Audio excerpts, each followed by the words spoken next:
السلام عليكم. في الفيديو غادي نشوفوا آخر زيادات في منح ومعاشات متقاعدين بالجزائر. يلا ما تنساوش تشتركوا في القناة وتفعلوا الجرس باش يوصلكم كل جديد. Merci d'être avec nous dans les studios de la chaîne 3. Vous êtes donc le directeur général de la Caisse nationale des retraites. Retour avec vous sur l'actualité phare de cette semaine, l'augmentation des retraites. Le Conseil des ministres a approuvé lors de sa réunion ce dimanche sous la présidence du chef de l'État, M. Abdelmadjid Tebboune, des augmentations de 5 à 10% au profit des retraités. Monsieur Hafid Adalar, expliquez-nous les détails de ces augmentations.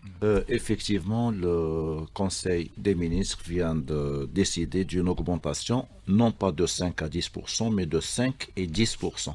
C'est très bien de le préciser. Merci. De 5 et 10%, donc ça serait 10% pour les retraités dont le montant de la pension varie de 20 000 dinars et moins, et 5% donc pour ceux qui perçoivent plus de 20 000 dinars. Très bien. Alors, sur quelle base a été décidée la revalorisation des retraites? Bien sûr, la revalorisation des retraites, tout d'abord, est un droit pour les retraités, un droit reconnu par la législation, donc notamment la loi 83/12 relative à la retraite. Comment est-ce que ça a été décidé? Bien sûr, sur la base de plusieurs critères. Tout d'abord, il fallait accorder un droit aux retraités, un droit légal, donc c'est un engagement de l'État et à travers l'État de la Caisse nationale de retraite de réévaluer périodiquement les pensions et allocations des retraités. Le deuxième critère, c'est les capacités financières.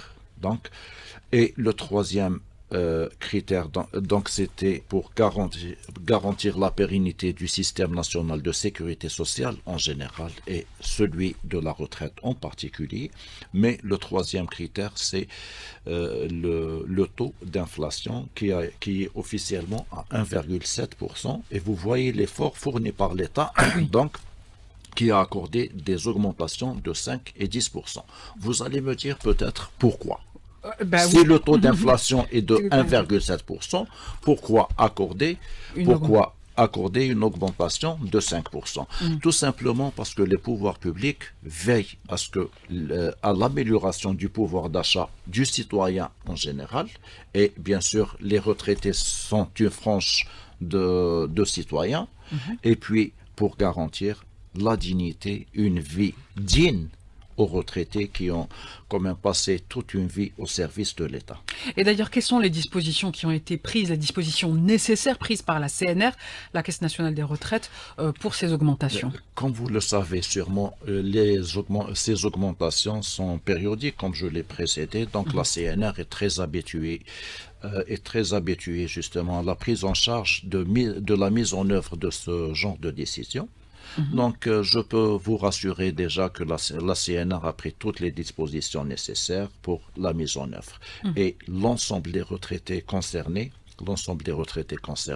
auront à percevoir leurs droits au moment voulu. Cependant, vous aimez les scoops, je suppose. Allez-y. Hein? Ah oui, moi je suis preneuse tout le temps. Donc, j'ai remarqué qu'à chaque fois, on médiatise l'augmentation des pensions de retraite. Des pensions et allocations de retraite. Cependant, ce que vous devez savoir, c'est qu'en parallèle, il y a aussi une augmentation des mêmes taux pour les titulaires d'une pension d'invalidité qui est servie par la CNAS, Caisse nationale des assurances sociales, et la CASNOS également. Donc, les pensions d'invalidité, conformément à la loi, sont revalorisées au même taux que les pensions et allocations de retraite. Donc, ils vont bénéficier également de ces augmentations. De ces augmentations et aux mêmes conditions et au même taux. Eh ben ça, c'est une bonne nouvelle pour les personnes invalides. Ça a toujours été le cas. Oui, mais qu'ils bénéficient eux également de cette augmentation, c'est aussi important de le préciser pour eux. Beaucoup se posent des questions. Monsieur Adrar, alors du coup, il y a revalorisation annuelle 2025 et il y a revalorisation décidée par le Conseil des ministres. Comment va s'organiser tout ça? Il y a la revalorisation annuel, effectivement, qui sera appliqué conformément à la loi, mais il y a aussi l'augmentation du salaire national minimum garanti. Absolument. L'augmentation du salaire minimum garanti qui va toucher directement les pensions les plus faibles, donc les pensions et allocations de retraite. Comme vous le savez, donc les allocations de retraite ont un minimum légal fixé à 75% du SNMG. Donc actuellement le SNMG est de 20 000 dinars, il va passer à 24 000 dinars et du coup l'allocation de retraite qui est à 15 000 dinars va passer à un minimum de 18 000 dinars. Cela donc va représenter un gain moyen de 3 000 dinars pour l'allocataire. Cependant, les titulaires d'une pension de retraite ou les pensionnés donc vont passer de 20 000 dinars à 24 000 dinars minimum. Donc, ça serait le montant minimum de la pension de retraite, ce qui représente un différentiel de 4 000 dinars. Alors, si vous permettez que je comprenne bien, et même les auditeurs, même l'augmentation des salaires du SNMG va impacter l'augmentation des pensions et allocations les plus faibles, celles qui sont au minimum. Très bien. Et par rapport aux revalorisations annuelles, elles sont maintenues, c'est-à-dire qu'il y aura également revalorisation pour cette année 2025 appliquée. En plus. Comme vous le savez, le Conseil des ministres vient de le communiqué pour une revalorisation de 5% et de 10% quand on vient de le dire. Très bien. Alors, beaucoup parlent de l'impact économique de cette augmentation. Vous en aviez également parlé. Impact économique sur le pouvoir d'achat, impact économique sur les dépenses des familles. C'est-à-dire que cette augmentation, elle est attendue et puis elle va jouer un rôle sur le marché. Bien sûr, en relevant le montant des pensions, des allocations, en relevant le SNMG, donc c'est une entrée d'argent en plus pour les individus, les retraités et également les salariés. Cela participera activement à la relance économique. Vous savez, plus on gagne, plus on dépense et plus l'économie se porte mieux. Donc ça serait une inflation minime, donc elle est déjà au taux de 1,7% et on aspire à arriver à un résultat meilleur à l'avenir, notamment avec toute la relance économique que connaît le pays, la création des entreprises, la création des emplois, et tout ça, bien sûr, va se répercuter d'une façon positive sur le système national de sécurité sociale qui est basé et financé principalement par les cotisations. Une autre question, monsieur le directeur général de la CNR. Le gouvernement a arrêté de mesures pour la prise en charge des travailleurs des entreprises qui appartenaient aux oligarques, des travailleurs, également les retraités. Qu'en est-il de leur prise en charge au niveau de la CNR ? Je vous remercie pour la question. Donc effectivement, il s'agit des dispositions du décret exécutif 25-312 qui a été publié le 1er décembre 2025. Donc à ce titre, il a été décidé de la prise en charge des salariés de l'ensemble des entreprises confisquées par des décisions de justice dans le cadre des affaires de corruption.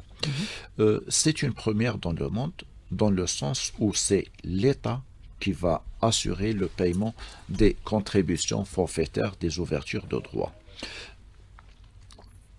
Continuez, monsieur Adel, je vous écoutais.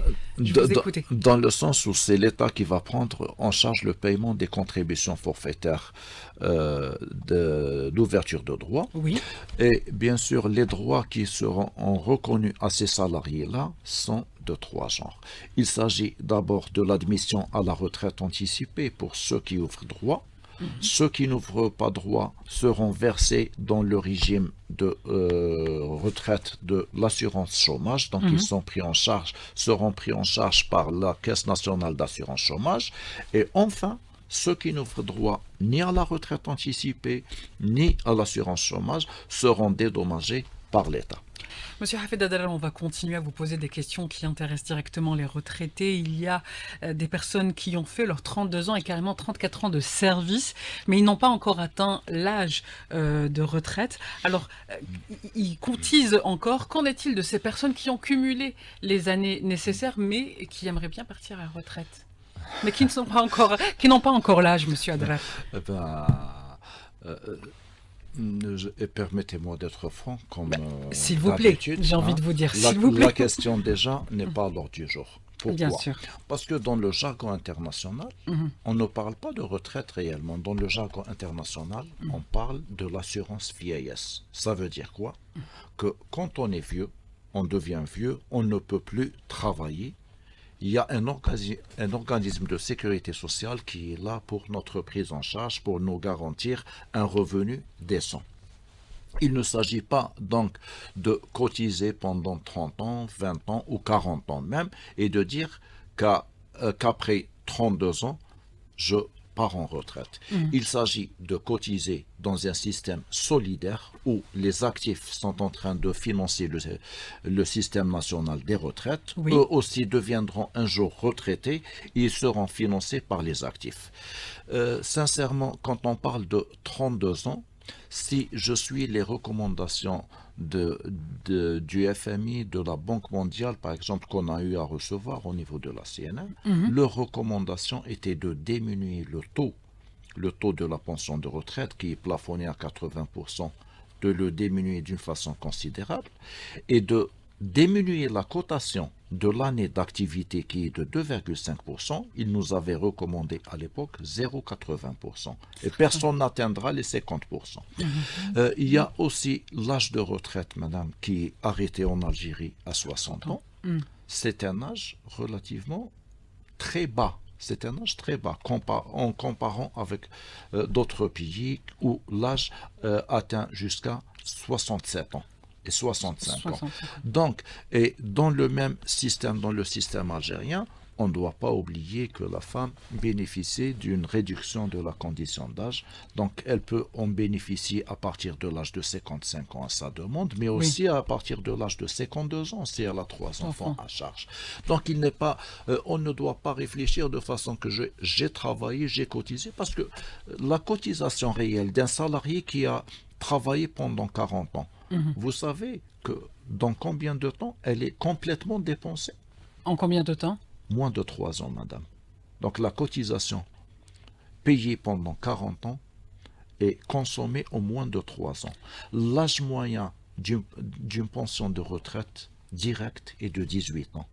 Donc quand vous consommez vos cotisations en moins de 3 ans et que l'âge moyen et de 15 ans, ça veut dire que la Caisse nationale des retraites et à travers la Caisse des retraites, l'État va vous prendre en charge pendant 15 ans.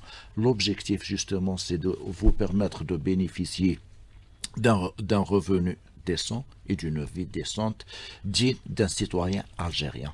Là, vous répondez à ceux qui vous disent « Pourquoi je cotise alors que j'ai fait mes 34 ans ?»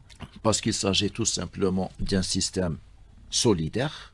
Donc il y a la solidarité et par rapport aux études lancées par la CNR, donc on doit avoir au moins 4 retraités jusqu'à 5 retraités, 4 salariés pardon, cotisants ou jusqu'à 5 cotisants pour un retraité. Maintenant on est à 2,2 salariés pour un retraité, ce qui peut donc engendrer un malaise financier pour le système national des retraites. Pourquoi est-ce qu'on continue à cotiser? D'un côté parce que contre tout salaire et tout revenu, il doit y avoir une cotisation, c'est une obligation légale d'un côté, mais d'un autre côté, ils doivent savoir aussi qu'il ne s'agit pas d'une cotisation vaine, parce que quand on cotise, les derniers salaires généralement sont les meilleurs.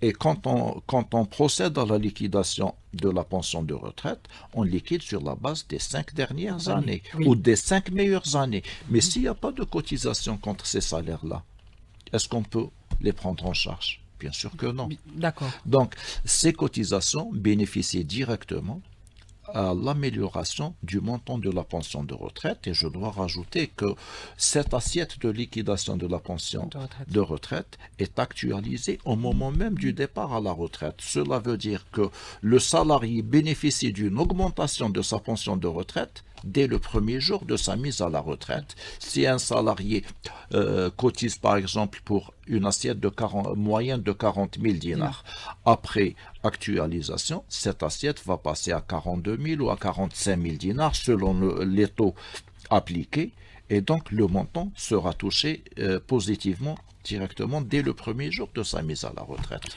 Donc ce n'est pas des cotisations vaines. C'est utile aussi bien pour le système que pour le salarié. Merci d'avoir répondu, Monsieur Hafid Adrar. C'est une question qui revenait régulièrement dans les questions posées par les auditeurs. On va parler à présent des offres qui sont proposées aux retraités au sein de la CNR. Il y a un vrai travail de numérisation, et c'est un travail de numérisation qui, je dois le préciser, est développé en interne. Il n'y a pas de sous-traitance. On sent la différence par rapport à la numérisation. Les retraités se déplacent de moins en moins vers la CNR pour bénéficier des offres de la CNR. Parlez-nous de ce processus de numérisation. Il est important. Effectivement, je vous remercie. Donc, comme vous le savez, la CNR s'est engagée dans le processus de numérisation depuis quelques années déjà. Cette numérisation a été consolidée par le programme de Monsieur le Président de la République, par celui du gouvernement et du secteur du travail de l'emploi et de la sécurité sociale. Donc la CNR s'est d'abord investie dans la ressource humaine. Alhamdoulilah, aujourd'hui, on dispose d'une main-d'œuvre vraiment qualifiée, des ingénieurs, des techniciens supérieurs, dans différentes spécialités en matière d'informatique. Donc on a investi dans la ressource humaine en procédant à des recrutements de personnes qualifiées, et on s'est investi également dans la formation. Cela donc a donné des résultats palpables. Je vais parler d'une façon générale de ces services électroniques. Je vais vous dire qu'on peut donc les classer en 3 étapes. La première étape, c'est des services électroniques donc destinés aux salariés, non pas aux retraités, puisque le salarié est un futur retraité. Je vais parler donc de l'application la plus importante, qui est le CIS, soit le compte individuel du salarié. Le compte individuel du salarié donc est une application qui permet au salarié 2 ans avant son âge de retraite, soit à 58 ans pour les salariés de sexe masculin et à 50 ans pour les salariés de sexe féminin. Donc ils ont accès à cette application-là pour voir d'abord leur carrière, ce que la CNR dispose comme information concernant la carrière d'une personne donnée.